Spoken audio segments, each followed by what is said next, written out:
Hello. Okay, I think I'm live. Hi, everyone. My name's Holly, and I'm founder and CEO of Indigo Volunteers. And welcome again. This is our second Insta Live Let's Talk Grassroots. And this evening, we're really lucky to speak with Josie Naughton from Choose Love. Hi. So I'm getting waves, great. So I'm just going to add Josie now. Okay. Hopefully we'll add her. Oh, hi. Hello. Hi. Hello. How are you doing? I'm good. How are you? So good. Thank you so much for joining. So just a bit of an introduction to everyone that hasn't seen this before. This is Let's Talk Grassroots Insta Live. Thank you so much for joining us. And the whole purpose is to speak to people who are involved in the grassroots movement and to find out a bit more about them and have questions, because there's always this disconnect going from what's happening in the field and what's going on in this sector and what people are hearing at home. And obviously under Indigo, it's such a lovely network, so we thought we would love to speak with you, and I know that lots of other people would love to see you as well, so welcome. It's the biggest honour, and I'm always just in awe of the work you and everyone at Indigo is doing, so thank you for having me. Thank you so much. And first question is to speak a bit about yourself and Choose Love and what you're doing with that, because that's the thing that most people know you for, right? Yeah, absolutely. We actually started in 2015, originally as Help Calais, and then became Help Refugees, and then Choose Love is our motto and what we live by, and a lot of people know us more by Choose Love now than Help Refugees. But I didn't have a background in working in the sector at all, like a lot of the people that we work with in the grassroots movement. I worked in music management, and in 2015 just wanted to do something to help with seeing all of the awful pictures of the refugee crisis, as it was termed, and tried to raise £1,000 in one van load of tents and sleeping bags and take them to Calais, and it ended up that link went viral, and we ended up raising £56,000 in the first week. Did an Amazon wish list of the tents and the sleeping bags, and started to receive 7,000 packages every single day. Didn't know what to do. Went again on social media, asked for volunteers. Was very lucky to have a network of people who had quite a lot of following, and people came and people volunteered and started packing and sorting. And then we went to Calais expecting to find a big governmental organisation that was taking care of everybody, and there wasn't one. It was small grassroots organisations and independent volunteers, and we felt that we could do something to support that, and began kind of umbrellaing organisations and finding ways to get funding to the ground, and in Calais being operational, starting a shelter building programme. And it just grew and spiraled, and now we work in 14 countries supporting 125 approximately grassroots partners in Europe, Middle East, the US, Mexican border, and we've raised over 25 million pounds, and that has all gone to the ground. Well, almost all of it has gone to the ground, and where we want to do things in a new and different way and connect people at home to the people on the front line, and speak the truth about what's happening. And yeah, that's kind of who we are, I guess. That is ridiculous. Such an incredible story, just from the start to finish. And so I forgot to say, obviously, that people can ask questions, because I know a lot of people will have some questions for you. Did you ever think it would get to where it is now? Oh my God, no. Never. And even even 6 months ago, you wouldn't think you're in the place 6 months later. And there's no, this time 5 years ago, I was a personal assistant. There's no way on earth that I thought that this is what I would be doing, or that I would be lucky enough to be a part of. But I bet you didn't think that this is what you would be doing either. Absolutely not. No, I had no idea. When you just have an idea and you think this is a great idea, and then somehow it grows legs, and then you're just ending up, it just carries on and carries on. It just grows and grows. and then you're here, and I don't know where we'll be in 5 years time from now, whether we'll be the same or smaller or bigger. You just don't know, and really you've just got to respond to the need, right? That wherever the gap is, and if you can fill it, then you can Exactly. come. I sometimes often people say like, what was your strategy to get to where you are?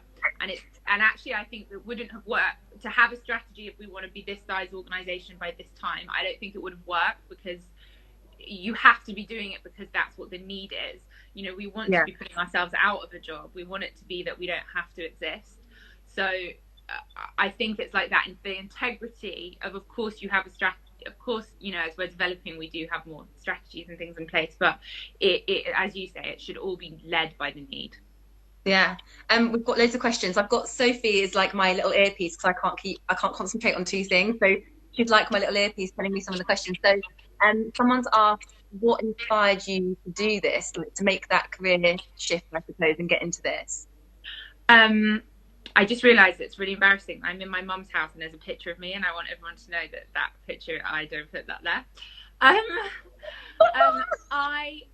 actually, when I was at school, I really wanted to work in this sector, and I thought I might work in the UN, but then I ended up dropping out of university and working in a pub.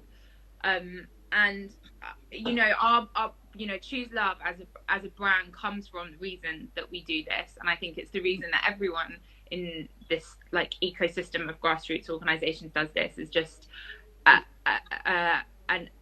outrage at the injustice that exists in the world, and an absolute belief that everyone is equal, and that I think particularly in this crisis where it's talked about as being something political, but it's actually nothing political about it. And if there are people sleeping outside and they're hungry and they don't have access to medical care, well, that just shouldn't be, and we have to choose love and try and do something about it. And this is all about everyday people just believing that humanity must prevail, and they step up to do something, and we're very lucky as an organization to support the individuals that do that. Yeah, that's such a great point about it not being political, because I struggle when people take that route of an argument, and I just think, gosh, you're just looking out for a human. You're just one human to another helping. Yeah, and there's really nothing political about that, and that's exactly. I totally agree. Yeah. It's so strange to me that when you look at, you meet human beings and you're just like so incredibly inspired by them, and you wish that you'd have the bravery that they have, that when you hear some of the language that gets talked about people who've had to flee their homes, it's really crazy to put those two things together. It doesn't really make any sense. Yeah. We've got some more questions. So what's the biggest struggle that you've faced? Ooh. The biggest struggle? Yeah.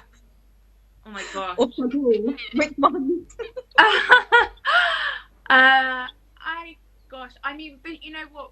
I think actually this work, although obviously sometimes it's difficult and you see difficult things, rather than making you think about struggles, it makes you realize how little struggle you've had, and you see how much struggle other people go through and have to deal with every single day, and it makes you, this has actually made me just feel incredibly privileged and incredibly lucky. And I think that is the motivation to carry on going every day. This work really is a privilege. Yeah, I think that the struggle, I mean, there's so many different struggles I've encountered, and they're both personal and professional, and really the impact of the professional work, like working in this sector, has on your personal life. Like, it really consumes, and that's the tough thing. But also, maybe in 10 years time I'll regret everything, I don't know, but right now I feel like this is the right thing. That's what my gut is, you know, telling me to do and where to be. But it does, you do have to make these compromises. And I think another, I suppose, struggle, if you can call it that, is just either being expected to know a lot of things, how to run an organization, but as you know, like, you've got this idea and you raise some funds, and then all of a sudden, before you know it, you blink, and then there's human resource and legal and all these things that you didn't expect from this idea to kind of happen. And I think that just sometimes not being, previously a CEO of an organization and then being put in that position can be a bit difficult. But I agree that it is, and like making decisions about things that have like a real impact on people's lives, and that is really hard. And yeah, I didn't used to do all the self-care stuff, and I got burnt out, and that has an effect on the people that you work with as well. You actually have to look after yourself because you have responsibilities, and I think something there's so much going into this that we didn't know, and I didn't know. Oh, am I still there? Oh, did you lose me for a second? And it normally works. Oh no, hang on. I'm gonna move. Is that working now? Coming in. Brilliant. Hang on, I'm walking through my house.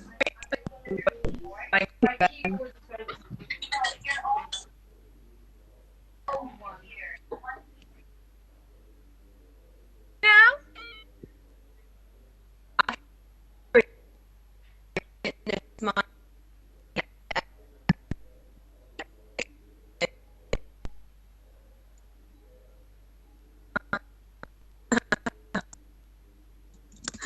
She's saying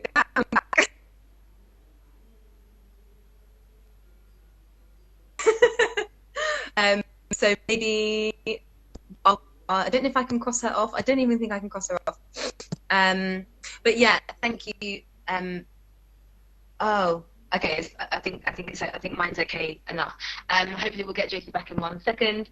But yeah, thanks for your questions. Also, it will be really great. We'll get through as many as we can, if not all of them. Just bear with us 1 minute whilst we sort this out. The wonders of technology. Okay, she's just messaging. Lol. Such a great response. Okay, she's come off. Okay, let's see if we can add her again.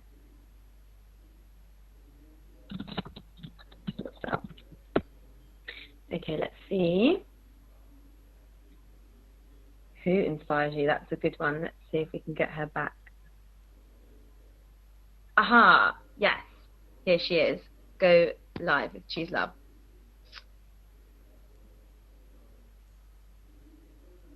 Waiting for the connection. Hello. Thanks for coming back. No, of course. I hope that this works. Oh yeah, no, it sounds good. Maybe if Sophie's listening, she can just confirm that we're both sounding it's okay. Sorry. Yeah. Okay. No, not at all. I think also mine's probably been pixelated, but I think it's okay. So great. I think I was saying. Oh, yeah. Sorry. Oh no, I was saying that like a good.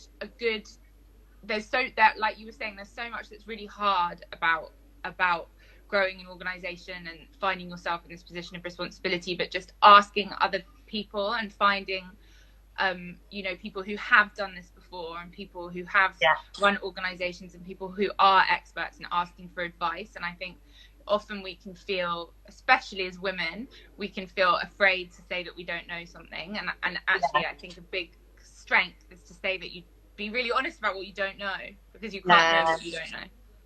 I think I do find it generally a really supportive sector and because it has got so many women in it as well. Yeah, so it does. Way all together. So it's really nice. And really encourage more men to get involved. I don't know why there's Me such too. Yeah. So if you're a guy, sign up. I know, it's true. I know we look at our like analytics on Instagram, and it is a lot more women. So then we have to do some like man messaging, but I don't know what that is. We had all females on our board of trustees for a really long time. We had to actively try and recruit for male because we really wanted a better balance. Now we've got a couple of guys on, and it's brilliant. It's so nice to have a mix on there. Yeah, it's true. We are actually, our team for a while was all women, and that's not the case now, and it's definitely like much better. And I think all of that's another thing that's so important when you're growing an organization, is to be thinking about representation and thinking about inclusion. And you just learn so much, and you're able to grow so much. And it's really important, again, as a decision maker, to not always just surround yourself with people who would have the same opinion as you. Yeah, although that's very tempting. Yeah. Oh, yeah, I agree. Great. More questions coming in. Who inspires you? Good one. Oh, that's a good question. The journalist Marie Colvin, who lost her life in Syria, is a really big inspiration of mine. I don't know if anyone has read her biography. She was just an incredible war journalist who always told the truth, and she lost her life doing that, and she covered so many conflicts, and she's a real inspiration. And then just the women that I work with every day are so lucky. Like my mum, and all our partners. You inspire me, Holly, and so many of the people who run the organizations, and then the people who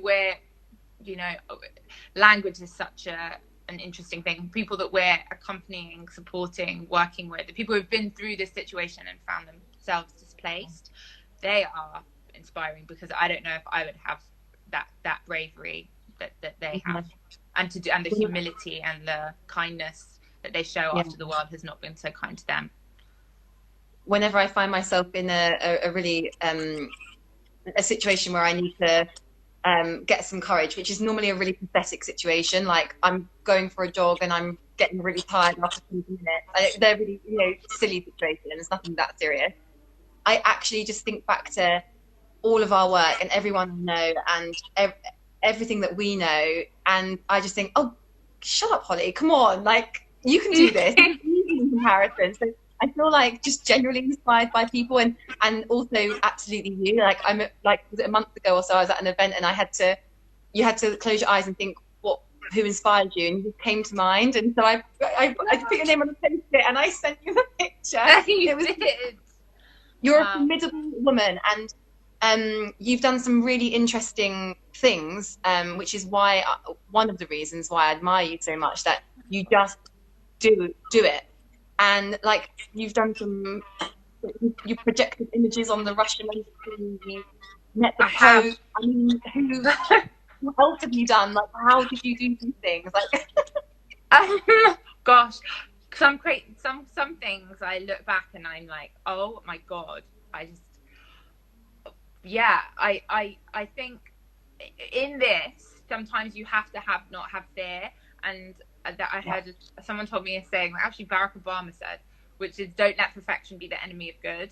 And you end up in incredible situations, meeting incredible people, if you aren't scared of failing.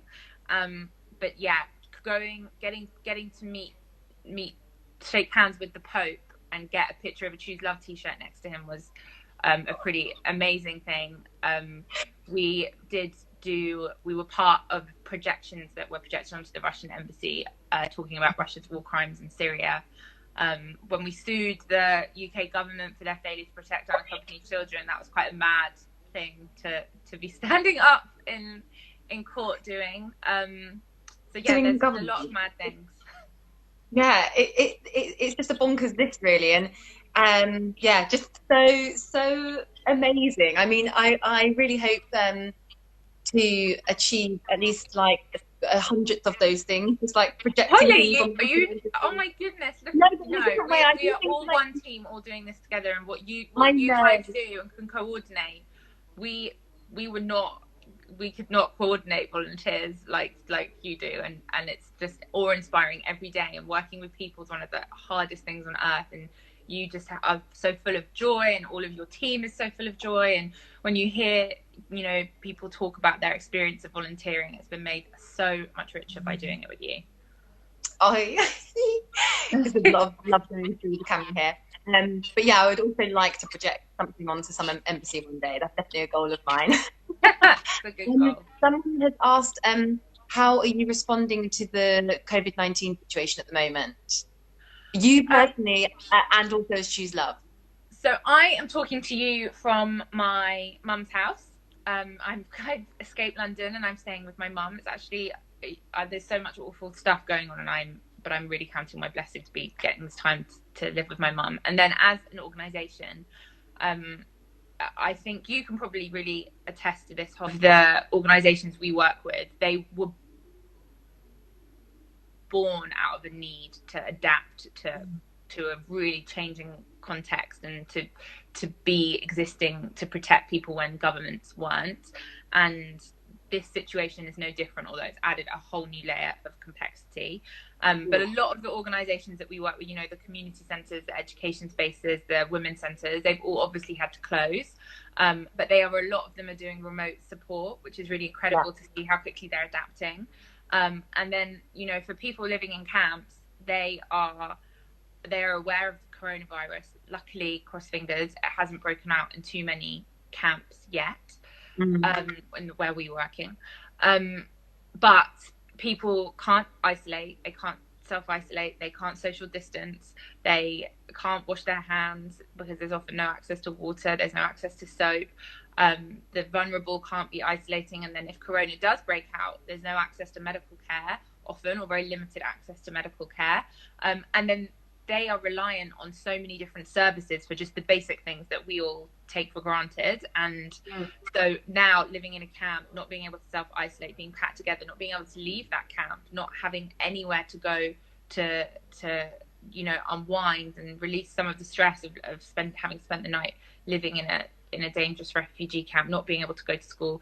There's not able to be the same distributions of food, of hygiene items. So we're really trying to support our partners who are still operating, and they're having to adapt the way they're doing things, you know, getting them the personal protective equipment that they need. We're doing a big shift as an organisation to be funding medical work, to try and both prevent an outbreak but also prepare for one. And yeah, trying to also support our partners who are doing a lot of advocacy work, because you know, this is just a time that highlights how much people should not be living in these conditions and how dangerous they are, and what a public health risk it is actually to keep human beings living like that. Yeah, and you do a lot of advocacy work, and I know that this is a really good time for partners to look inward and sort out their processes and look at things like advocacy that maybe they've wanted. Oh, I think I've lost her. But yeah, maybe they've wanted to do before. For everyone's, I don't know if Josie can hear me. And so yeah, it's a really great time to do advocacy, and I know Choose Love do a lot of advocacy. Let's see if we can get her back. Josie, you there?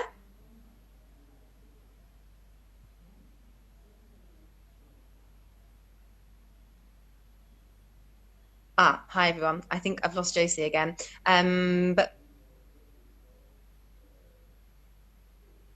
bear with us for one more minute, and hopefully we'll get her back again, because it's so interesting speaking with her.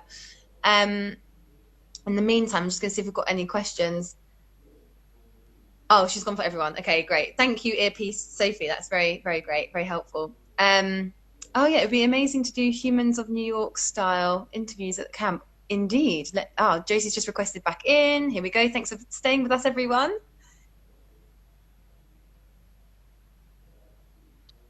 Hello. Hello.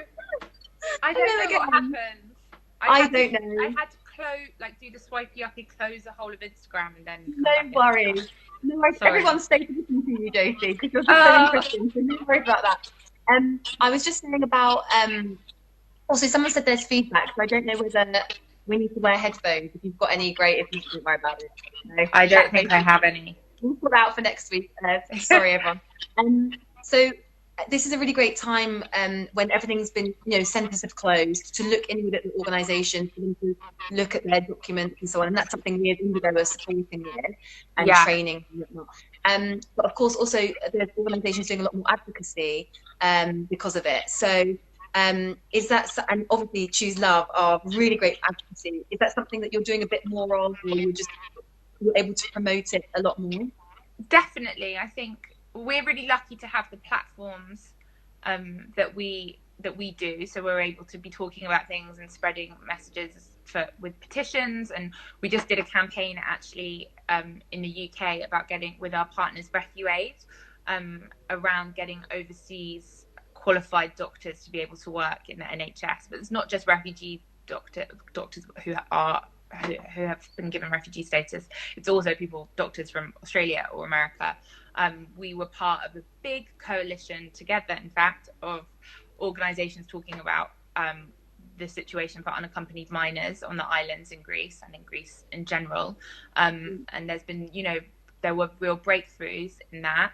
And it's also something that we are primarily now a funder, but it's much more than funding, of organisations, and we want to support them in strengthening, having their voice out there and coordinating up the different advocacy asks. But it is, we don't believe that people should be living in refugee camps. So it's really important that we meet those basic needs, and that we are getting nappies, diapers to people, that we are funding food, that we are funding hygiene. But also, ultimately, we have to also create change, and it's really important for us that we aren't ever just exacerbating a problem. We want to make change. So advocacy is a really, really important part of our work. And sometimes when it's constantly emergency, it falls to the bottom of the list. And as you say, this is a time to really assess that and put energy in different places, but also make those systems so that can carry on when we come out of this situation.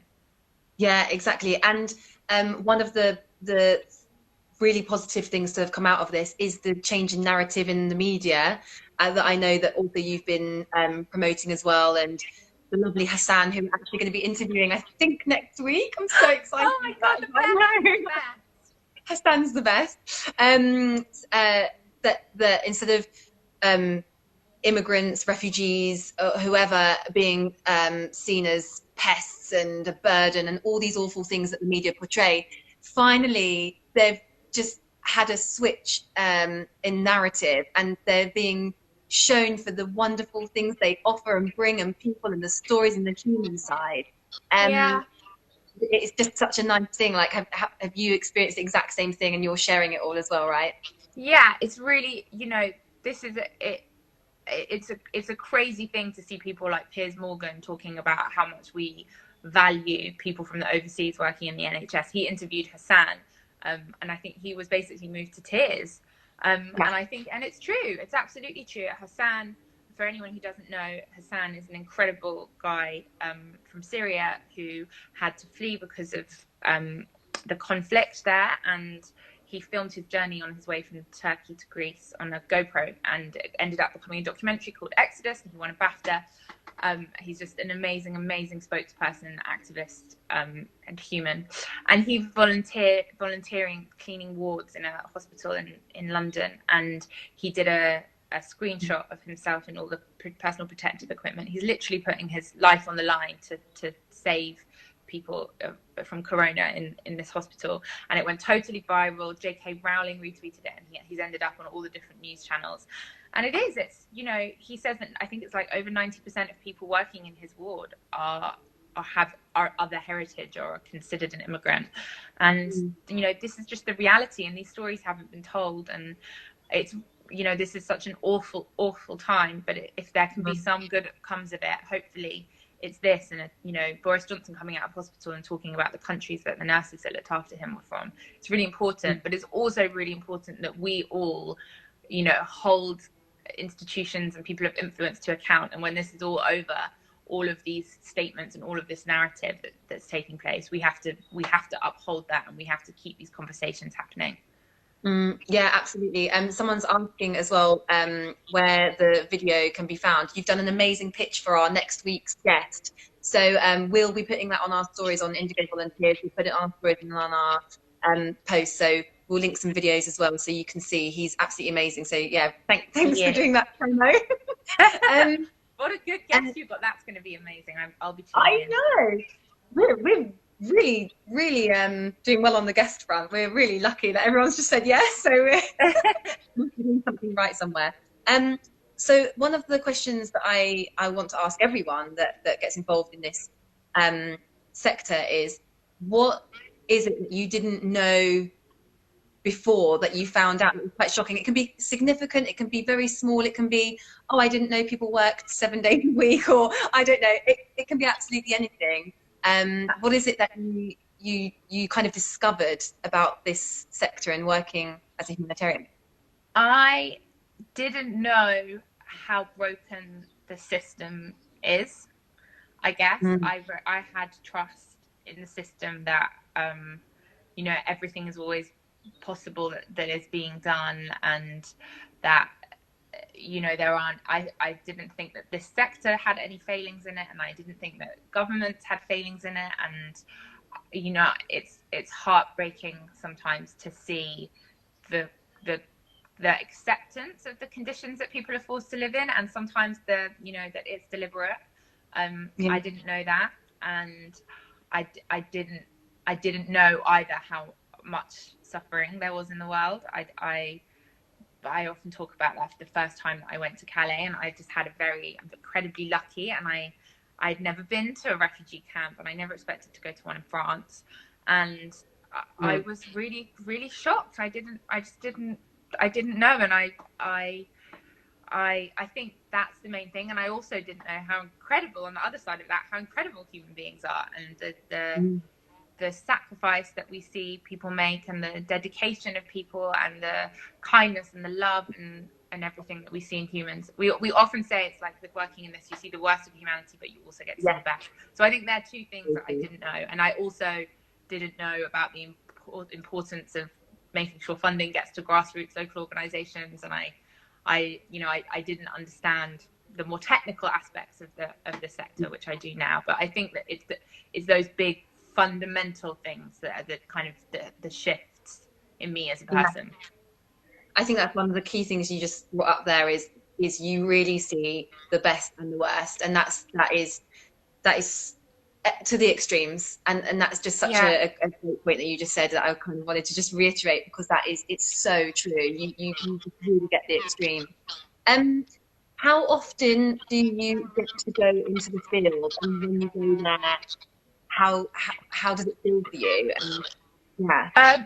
So I go, well, but right now I'm not at all. I'm just at home, obviously. But when Help Refugees first started, I was based in London, and I would kind of be going backwards and forwards. So I'd be going to Calais probably like once or twice a week, but just for a day, because my role was in London.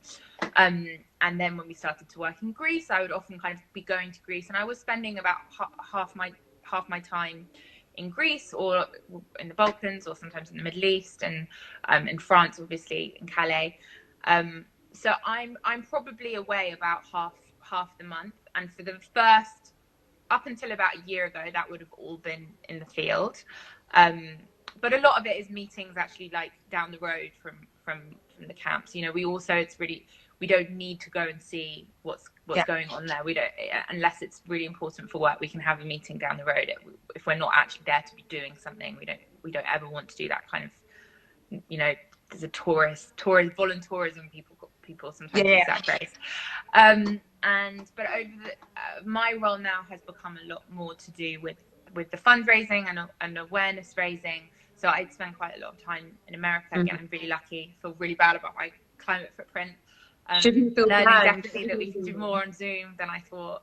But I'm definitely in the field somewhere, probably at least once a month. And then we have team members who we're speaking to every single day who are in the field. So I still feel very connected, and I feel I feel very privileged that I get to go, and it keeps me motivated. And then speaking to our teams is really motivating, and getting to have, we're also very privileged at Choose Love to have an understanding of what's going on in so many different contexts, and seeing the similarities. It's actually really it's crazy that you go to the US-Mexican border and it's grassroots organizations who are responding, and you go to the border of Syria and it's grassroots organizations who are responding, and you go to the Greek islands and it's grassroots organizations who are responding, and doing the same things. And you know, human beings are ultimately the same.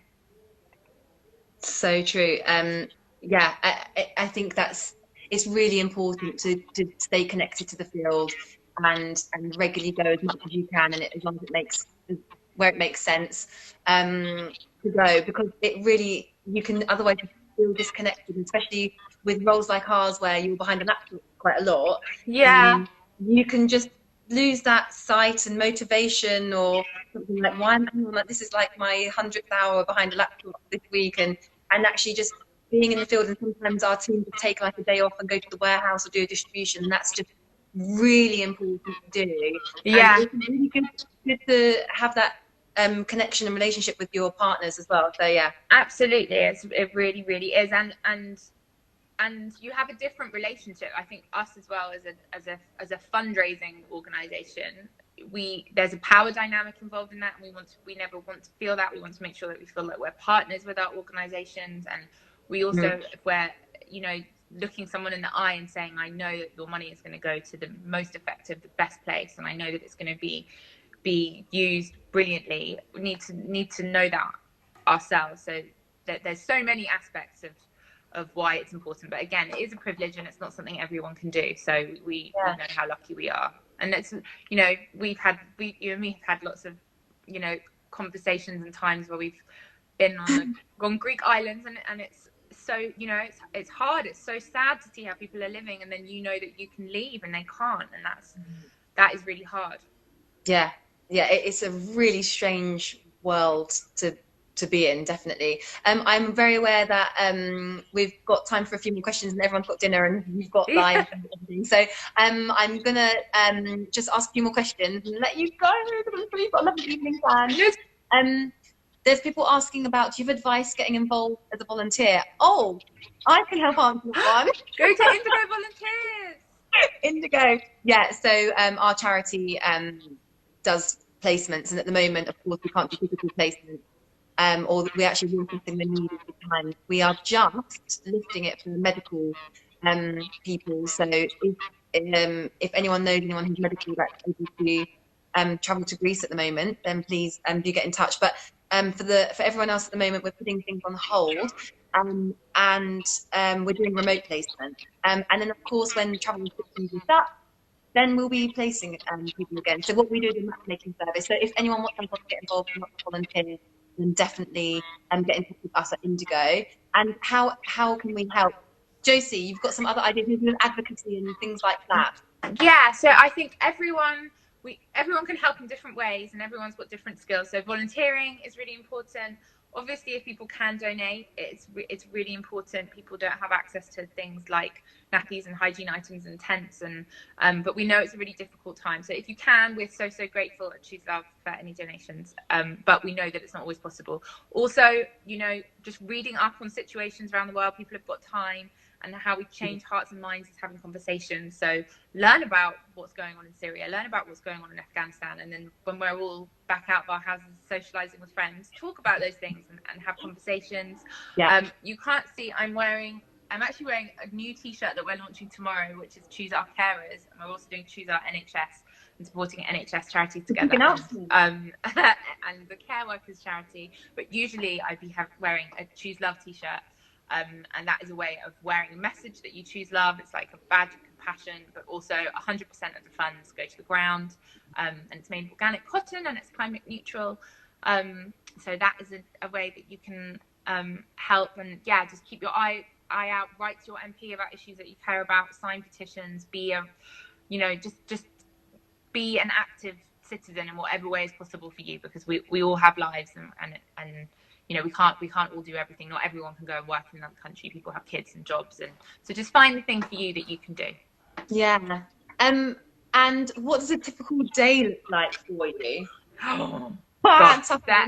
There is no typical day. Although actually now I'm having a typical day, working and living at my mum's. But again, I feel so lucky that there's no days that's the same. It can be speaking to major donors and foundations. It can be working on a comms campaign. It can be speaking to we're very lucky to work with a lot of talent, celebrities, and updating them and asking them if they'll post and raise awareness. It can be traveling, visiting partners. It can be taking donors on trips. It can be speaking to lawyers, making sure that we're doing everything compliantly. It can be having big team meetings. It can be No 2 days are ever the same, which is again is something so lucky, and you just have to be like, yeah, okay with that, because sometimes I think if you don't have structure, that can feel overwhelming. So feeling okay within that and trying to put structure in where you can. But as we're developing, all of these things are becoming much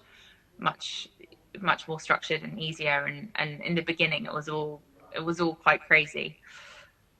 I think, it's definitely, again, because you just don't ever know what's going to happen, and there's so much, there's riots and fires and all kinds of things, and you think, oh gosh, hang on, for the first time ever. This happened to me last week on Monday. I actually was I was speaking to someone, and I was like, you know what, for the first time in a very long time, I feel like I've got a hold of my week. I feel in control, I'm still on top of it. And then by Tuesday I was like, rah! Yeah, it's a lot. And it's like, it's when you talk about the things that we're dealing with and the things that we're being made aware of. But again, I'm not one of our team members who are on the ground. You're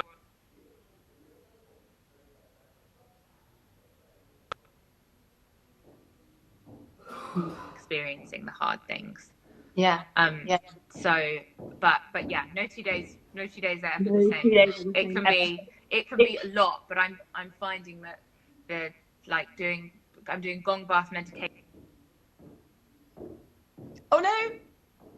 Oh, Josie! Come back again. Oh, I can hear you. Yay! You're back. Yeah, great. Yeah. I was just talking about self-care. I don't know if anyone heard it, but I didn't used to do it, and I'm feeling that it helps. So anyone who is working in this sector, or indeed anyone, it's definitely worth it. Exactly, and perfect segment into I've got 2 more questions for you. One, I think someone asked earlier about how would you get into this the humanitarian sector as a career? Would you advise it? What's your advice on that? I would say just go for it. Like find your way. Start volunteering somewhere. You might have to work your way up, but don't be afraid. Like, take chances and just go for it and believe in yourself that you can do it. It can be hard, but I feel it's a privilege and a joy, and I would definitely advise it to anyone, because you get so much back. You get a feeling of a sense of purpose. You get to meet incredible people, and some